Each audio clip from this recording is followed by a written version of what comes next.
नमस्कार, स्वागत है आपका एनएमएफ न्यूज में। मैं हूं आपके साथ शबनम।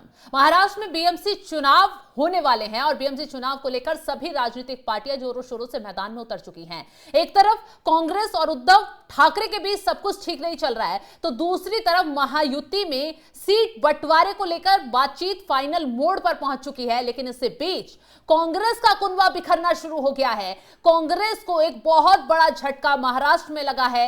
राहुल गांधी के करीबी रहे राजीव सातव की पत्नी प्रज्ञा सातव ने कांग्रेस पार्टी छोड़ दी है। बता दें, कांग्रेस की एमएलसी थी, लेकिन अब उन्होंने बीएमसी चुनाव से पहले नगर निकाय चुनाव जिस तरीके से महाराष्ट्र में चल रहे हैं, उससे चंद दिन पहले कांग्रेस पार्टी छोड़कर बीजेपी का दामन थाम लिया है। और ये कांग्रेस के लिए न सिर्फ झटका है, बल्कि बीएमसी चुनाव से पहले बहुत बड़ी चोट भी है। तो ग्राफिक्स से आपको विस्तार से बताते हैं कि कांग्रेस को कैसे महाराष्ट्र में झटका लगा। दिवंगत कांग्रेस नेता और राहुल गांधी के करीबी राजीव सातव की पत्नी ने कांग्रेस पार्टी छोड़ दी है। और आपको बता दें, उन्होंने पार्टी छोड़ते हुए कांग्रेस पर आरोप भी लगाए। राजीव सातव की पत्नी प्रज्ञा सातव बीजेपी में शामिल हो गई हैं, यानी कि बीजेपी के किले को मजबूत किया है। इससे पहले डॉक्टर प्रज्ञा सातव ने विधान परिषद सदस्य पद से इस्तीफा दिया था और उसके बाद वो कांग्रेस छोड़कर बीजेपी में चली गई। कांग्रेस ने प्रज्ञा को राजीव सातव के निधन के बाद एमएलसी बनाया था। बड़ी जिम्मेदारी उन्हें दी गई थी। उनका एमएलसी कार्यकाल 2030 तक था, लेकिन उससे पहले ही उन्होंने कांग्रेस को अलविदा कह दिया। हिंगोली के विकास को बताते हुए उन्होंने यह कदम उठाया है, यानी उन्होंने यह आरोप लगाया कि उन्हें हिंगोली का विकास चाहिए और कांग्रेस पार्टी शायद उस तरफ कदम नहीं बढ़ा रही थी। इसी वजह से उनका मोहभंग कांग्रेस से हुआ और वो सीधे सीधे बीजेपी में चली गई हैं। अब जब वो बीजेपी में गई, कांग्रेस पार्टी छोड़ी, तो क्या कुछ उन्होंने बयान दिया, कांग्रेस पार्टी के लिए क्या कुछ कहा, वो भी आपको बता देते हैं। तो उन्होंने, प्रज्ञा सातव ने बयान देते हुए कहा, हिंगोली के विकास के लिए मैं बीजेपी ज्वाइन कर रही हूं, मुझे किसी से कोई शिकायत नहीं है, यानी कि किसी का नाम नहीं लिया, कोई शिकायत नहीं की। मैंने कांग्रेस से किसी भी नेता से बात नहीं की है। शीतकालीन सत्र के बाद मैंने अपने कार्यकर्ताओं से बातचीत की, मुलाकात की और यह फैसला ले लिया। यानी कि उन्होंने सिर्फ और सिर्फ पार्टी छोड़ने के लिए यही कहा कि हिंगोली का विकास नहीं हो पा रहा था। अब मैं अपने कार्यकर्ताओं से बातचीत के बाद इस कदम को उठाने के लिए तैयार हुई। कार्यकर्ताओं से मुलाकात की, बातचीत की और उनके फैसले के आधार पर मैंने आगे कदम बढ़ाया है। आपको बता दें, हिंगोली कांग्रेस का गढ़ माना जाता था, लगातार कांग्रेस का कब्जा वहां रहा था, लेकिन कुछ वक्त से कांग्रेस की जमीन वहां पर भी हिल गई। अब जब प्रज्ञा सातव बीजेपी में शामिल हुई है, कांग्रेस पार्टी छोड़ी है, तो कांग्रेस क्या कुछ आरोप लगा रही है वो भी आपको बता देते हैं। कांग्रेस पार्टी की तरफ से आरोप लगाया गया है, यह बीजेपी की सुनियोजित साजिश है।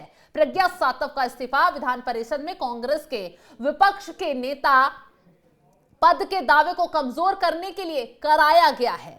अब कांग्रेस पार्टी जो है, नए नए आरोप बीजेपी पर लगाने बैठ गई है और कह रही है कि विधान परिषद में जिस तरीके से कांग्रेस को बिल्कुल गिराने की कोशिश की जा रही है, साजिशन प्रज्ञा सातव को बीजेपी में शामिल करवाया गया है। हालांकि प्रज्ञा सातव यही कहती हुई नजर आ रही हैं कि उन्होंने ना तो किसी खास मकसद के लिए पार्टी को छोड़ा है, ना ही वो पार्टी के किसी बड़े नेता से मिली हैं, ना ही किसी के खिलाफ उन्होंने कोई आरोप लगाया है। सिर्फ सीधा सीधा उन्होंने कहा कि हिंगोली का विकास होने चाहिए और इसी कारण वो बीजेपी में शामिल हुई हैं। लेकिन कांग्रेस परेशान ना हो, ये कैसे हो सकता है।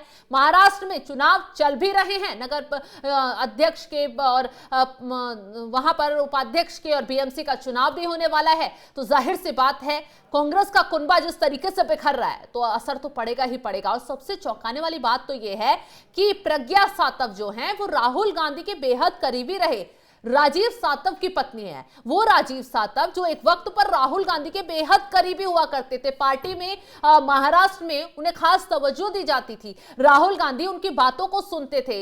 जब राहुल गांधी ने भारत जोड़ो यात्रा भी निकाली थी पार्टी में, तो तब भी प्रज्ञा सातव ने जाकर राहुल गांधी से मुलाकात की थी। अक्सर उन्हें राहुल गांधी की कोई बैठक हुई, महाराष्ट्र को लेकर कोई चर्चा हुई, उसमें भी देखा गया था। लेकिन अचानक अंदर खाने पार्टी के अंदर क्या हुआ क्या जगह जगह कांग्रेस पार्टी हार रही थी? इससे कार्यकर्ता और नेता निराश हो गए। उन्हें लग रहा है कि आलाकमान जिस तरीके से पार्टी को आगे जिस स्तर पर ले जा रहा है, उससे भविष्य जो है खतरे में नजर आ रहा है। और हो सकता है यही कारण हो कार्यकर्ताओं का, नेताओं का एक एक कर कांग्रेस को छोड़ना और बीजेपी का रुख करना। चलिए, अब प्रज्ञा सातव है कौन, कब राजनीति में कदम रखा और कैसे कांग्रेस के लिए वो इस बलबूते पर आई, उन्हें एमएलसी बनाया गया, ये भी विस्तार से आपको बता देते हैं। कौन है प्रज्ञा सातव? दिवंगत कांग्रेस नेता राजीव सातव की पत्नी है। 2014 से 19 तक हिंगोली से राजीव सातव जो है वो सांसद रहे हैं, गांधी परिवार के बहुत करीबी माने जाते थे। और बता दें आपको कि 2021 में कोविड से उनके निधन के बाद कांग्रेस ने प्रज्ञा सातव को राजनीति में मौका दिया था, यानी पति की जगह पूरी तवज्जो प्रज्ञा को दी गई थी। 2021 के उपचुनाव में उन्हें निर्विरोध एमएलसी चुना गया और उसके बाद 2024 में फिर से विधान परिषद में सेवा करने का मौका दिया गया और उनके पास अब 2030 तक का समय था विधान परिषद में। लेकिन उससे पहले ही उन्होंने न सिर्फ एमएलसी का पद छोड़ दिया बल्कि कांग्रेस पार्टी से ही इस्तीफा दे दिया, बीजेपी में शामिल हो गई हैं। अब बीजेपी में शामिल हुई हैं तो बीजेपी ने भी कांग्रेस को घेरना शुरू कर दिया कि कांग्रेस नेताओं का, कांग्रेस कार्यकर्ताओं का कांग्रेस से विश्वास उठ गया है। वो कैसे, आपको बता दें, महाराष्ट्र में बीएमसी चुनाव की सरगर्मी बहुत ज्यादा तेज हो गई है। एक तरफ उद्धव ठाकरे और कांग्रेस हैं जिसमें अनबन चल रही है, लगातार पार्टी के अंदर बन नहीं रही है। कांग्रेस चाहती है, वो राज ठाकरे को पसंद नहीं कर रही, उद्धव ठाकरे राज ठाकरे के साथ ना जाएं, लेकिन उद्धव ठाकरे अपने भाई से यानी राज ठाकरे से हाथ मिलाकर चुनाव में उतर चुके हैं। और इसी बीच कांग्रेस जो है इस बात को लेकर विद्रोह पर उतर आई है।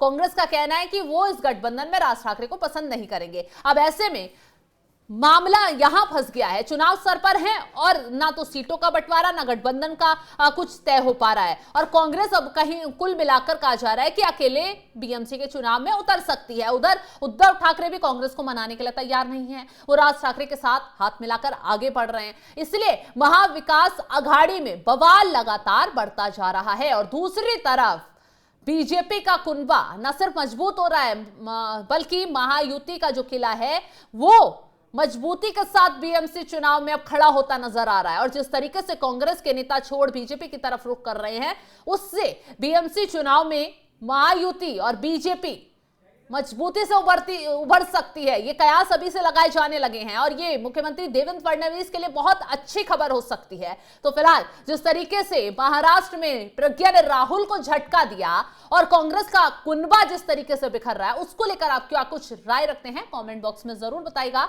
और तमाम बड़ी खबरों की अपडेट के लिए आप हमारी वेबसाइट www.newsnmf.com पर जाकर भी लॉग इन करें। नमस्कार।